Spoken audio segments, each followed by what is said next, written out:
तो आज हम बिहार की राजनीति की कहानी में जरा गहराई से उतरते हैं।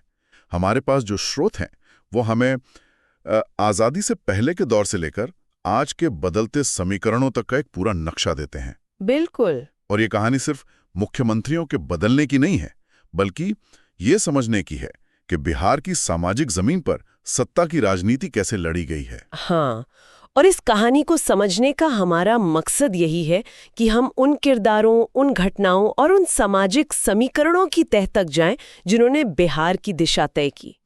हम देखेंगे कि कैसे जाति चेतना, फिर सामाजिक न्याय का एक जबरदस्त आंदोलन और उसके बाद विकास की राजनीति, ये तीनों धाराएं आपस में टकराती भी रहीं और मिलती भी रहीं। तो फिर चलिए इसी से शुरू करते हैं।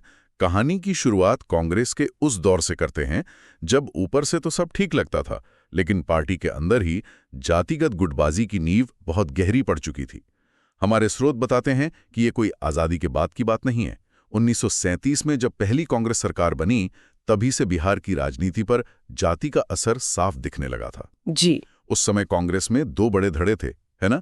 एक तरफ थे भूमिहार नेता श्री कृष्ण सिन्हा और दूसरी तरफ राजपूत नेता अनुग्रह नारायण सिन्हा। हाँ, और यही वो पहली दरार थी जो आगे चलकर बहुत चौड़ी हो गई। श्री कृष्ण सिन्हा बिहार के पहले मुख्यमंत्री बने और एक लंबे समय तक 1961 तक वो इस पद पर रहे। काफी लंबा कार्यकाल था। बहुत लंबा। लेकिन जैसे ही उनका और अनुग्रह नारायण सिन्हा का निधन हुआ, कांग्रेस के अंदर सत्ता का एक नया संघर्ष शुरू हो गया। इस बार आमने सामने थे विनोदानंद झा, जो ब्राह्मण थे, और कृष्ण बल्लभ सहाय। यहाँ पर एक बहुत दिलचस्प मोड़ आता है, जहाँ से मुझे लगता है पिछड़ी जातियों की राजनीति की शुरुआत होती दिखती है। सही कह रहे हैं। विनोदानंद झा ने मुख्यमंत्री बनने के लिए राजपूतों, ब्राह्मणों और कायस्थों का एक गठबंधन तो कमा लिया, लेकिन कहते हैं कि उन्होंने अपने ही एक समर्थक कृष्ण बल्लभ सहाय को मंत्रिमंडल में जगह नहीं दी। ये एक बड़ी भूल साबित हुई। ये कह सकते हैं कि एक निर्णायक मोड़ था। कृष्ण बल्लभ सहाय इस बात से नाराज होकर दूसरे गुट में चले गए। अच्छा।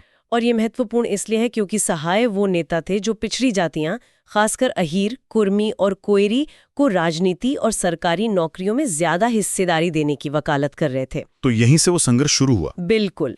यहीं से अगड़ी जातियों और पिछड़ी जातियों के बीच राजनीतिक हक की लड़ाई खुलकर सामने आने लगी, जिसकी गूंज हमें अगले कई दशकों तक सुनाई दी। तो कांग्रेस तो अपनी अंदरूनी लड़ाई में उलझी हुई थी और ऐसा लगता है कि इसी खालीपन को भरने के लिए 1970 के दशक में एक बहुत बड़ी राजनीतिक लहर तैयार हो रही थी, जेपी आंदोलन। आपने सही पकड़ा, वो एक राजनीतिक भूचाल था।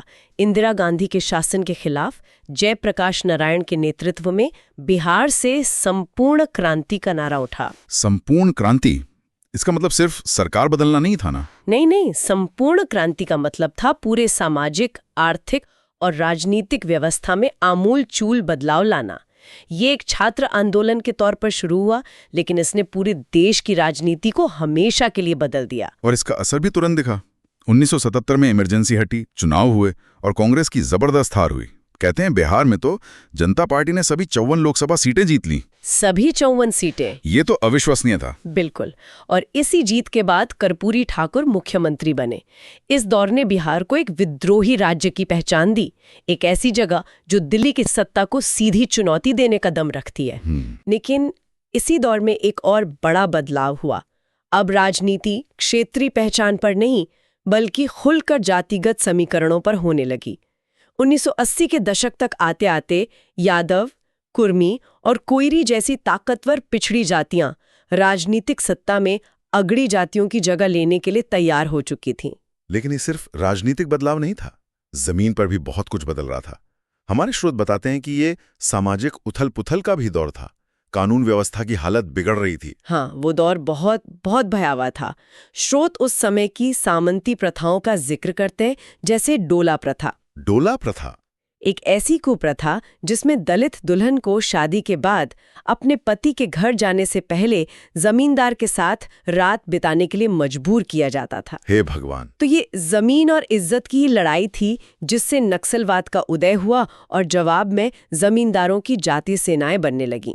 रणवीर सेना, भूमि सेना, इन सेनाओं ने जातीय वर्चस्व के लिए ऐसे नरसंहार किए जिन्होंने पूरे देश को हिला दिया। जैसे बेलछी कांड। हाँ, 1977 का बेलछी कांड हो या 1987 का दलीलचक भगोरा, ये सब उसी सामाजिक संघर्ष की देन थे। तो इस पूरे उथल-पुथल के बाद 1990 में लालू प्रसाद यादव का मुख्यमंत्री बनना, ये सिर्फ एक राजनीतिक बदलाव था या ये किसी बड़े सामाजिक मंथन का नतीजा था? वो इतने लोकप्रिय क्यों हुए? ये एक बहुत बड़ा सामाजिक बदलाव था। लालू यादव का आना पिछड़ी जातियों और दलितों के लिए सिर्फ एक नेता का आना नहीं था, बल्कि ये उनकी अपनी सत्ता का एहसास था। उन्होंने पिछड़ी जातियों को आवाज दी। उन्होंने विकास के बड़े बड़े वादों से ज्यादा इज्जत यानी सम्मान की बात की। उनका एक मशहूर नारा था, विकास नहीं सम्मान चाहिए। उनके समर्थकों के लिए ये एक ऐलान था कि अब सत्ता में उनकी हिस्सेदारी होगी। उनके कुछ काम भी तो बहुत चर्चित हुए, जैसे वो चरवाहा विद्यालय। ये सिर्फ एक स्कूल खोलने जैसी योजना थी या इसका कोई गहरा मतलब था? इसका बहुत गहरा सांकेतिक मतलब था। ये सिर्फ स्कूल नहीं थे, मतलब ये एक तरह का ऐलान था कि सदियों से हाशी पर रखे गए समाज, जिनके बच्चे मवेशी चराते थे, उनकी अगली पीढ़ी अब कलम पकड़ेगी। अच्छा। विकास शायद बाद में आता, पर यह इज्जत की पहली किश्त थी। इसी तरह जब उन्होंने लाल कृष्ण आडवाणी की राम रथ यात्रा को बिहार में रोककर उन्हें गिरफ्तार किया, तो उन्होंने देश भर के मुसलमानों को एक मजबूत संदेश दिया। और वो उनके एक बड़े नेता बन गए। जी, उनका MY यानी मुस्लिम यादव समीकरण यहीं से मजबूत हुआ। लेकिन सिक्के का दूसरा पहलू भी था, है ना? इसी दौर में बिहार की अर्थव्यवस्था पूरी तरह से बैठ गई। अपहरण एक उद्योग की तरह हो गया और राज्य पर वो जंगल राज का ठप्पा लग गया। हाँ। जंगल राज का मतलब सिर्फ अपराध बढ़ना या इससे भी कुछ ज्यादा? जंगल राज का मतलब था राज्य की मशीनरी का पूरी तरह से ढह जाना, जहां कानून का नहीं बल्कि बाहुबल का राज चलता था। और जब लालू यादव पर चारा घोटाले में भ्रष्टाचार के आरोप लगे और उन्हें जेल जाना पड़ा, तो उन्होंने वो किया जो शायद ही किसी ने सोचा होगा। क्या? उन्होंने अपनी पत्नी राबड़ी देवी, जो एक गृहिणी थी और जिन्हें कोई राजनीतिक अनुभव नहीं था, उन्हें मुख्यमंत्री की कुर्सी पर बिठा दिया। अरे, ये तो कमाल ही है। उस समय की राजनीति में इसे कैसे देखा गया? इसे सत्ता पर अपनी पकड़ बनाए रखने के एक दुस्साहसी कदम के तौर पर देखा गया। राबड़ी देवी के शासनकाल में जातीय हिंसा और अपराध अपने चरम पर पहुंच गए। अच्छा। इसी दौर में कई बाहुबलियों का राजनीति में उदय हुआ, जो अपनी अपनी जातियों के रक्षक और नायक के तौर पर देखे जाने लगे। दोनों तरफ से जातीय नरसंहार हुए। लक्ष्मणपुर बाथे और सेनारी जैसे कांड। जी, इन कांडों ने राज्य को झकझोर कर रख दिया। स्रोत ये भी बताते हैं कि उस दौर में बलात्कार को जातीय वर्चस्व स्थापित करने के एक हथियार के तौर पर इस्तेमाल किया जाने लगा, जो उस समय की सामाजिक गिरावट को दिखाता है। तो 15 साल के इस लालू राबड़ी राज के बाद 2005 में एक बड़ा बदलाव आया। लालू यादव के ही पुराने सहयोगी नीतीश कुमार बीजेपी के साथ मिलकर सत्ता में आए। बिल्कुल। उन्होंने बिल्कुल अलग नारा दिया। बिल्कुल, उन्होंने जंगल राज के जवाब में सुशासन का नारा दिया और पहचान की राजनीति के जवाब में विकास की राजनीति का वादा किया। सत्ता में आते ही उनका पहला काम था कानून व्यवस्था को पटरी पर लाना। उन्होंने एक एक कर कई बाहुबली नेताओं को जेल भेजा, जिससे लोगों में सरकार का इकबाल वापस आया। लेकिन उन्होंने सामाजिक समीकरणों को भी तो बड़ी चतुराई से साधा।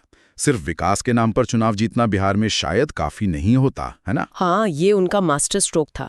उन्होंने लालू के MY समीकरण को तोड़ने के लिए नए सामाजिक गठबंधन बनाए। उन्होंने दलितों के अंदर महादलित की एक नई श्रेणी बनाई, ताकि सबसे पिछड़े तबकों तक सीधा लाभ पहुंचाया जा सके। और अति पिछड़ों पर भी ध्यान दिया। हाँ, पिछड़ों में भी अति पिछड़ों पर ध्यान दिया। और उनकी सबसे चर्चित योजना थी स्कूली छात्राओं के लिए साइकिल योजना। इस साइकिल योजना ने तो बहुत सुर्खियां बटोरी थीं। ये सिर्फ एक साइकिल देने की योजना थी या इसने समाज पर भी कोई असर डाला? ये सामाजिक इंजीनियरिंग का एक बेहतरीन उदाहरण था। एक साधारण सी साइकिल ने क्रांति कर दी। इससे लड़कियों का स्कूल ड्रॉप आउट रेट बहुत कम हो गया, उन्हें घर से बाहर निकलने की आज़ादी मिली और उनके पूरे परिवार में एक आत्मविश्वास आया। अच्छा। इस एक योजना ने नीतीश कुमार के लिए महिलाओं का एक ऐसा वोट बैंक तैयार कर दिया जो जाति से ऊपर उठकर उन्हें वोट देता है। और इसके अलावा उन्होंने अपने कुर्मी और कोयरी जाति के लव कुश समीकरण को भी मजबूती से जोड़े रखा। लेकिन फिर बिहार की राजनीति में 2015 में एक और नाटकीय मोड़ आया। नीतीश कुमार ने अचानक बीजेपी से नाता तोड़ लिया और अपने सबसे बड़े राजनीतिक दुश्मन लालू यादव के साथ हाथ मिला लिया। ये कैसे हुआ? ये भारतीय राजनीति के सबसे बड़े आश्चर्यों में से एक था। तब मंडल बनाम कमंडल का नारा एक बार फिर गूंजा।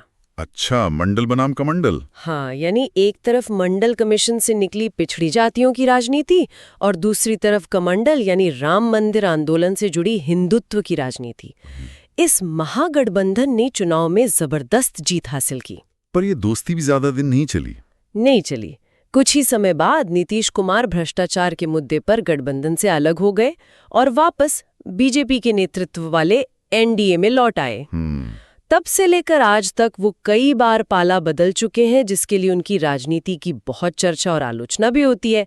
लेकिन इस पूरे दौर में एक और बड़ा बदलाव ये हुआ है कि भारतीय जनता पार्टी अब बिहार में एक जूनियर पार्टनर नहीं, बल्कि एक बड़ी और निर्णायक राजनीतिक ताकत बन चुकी है।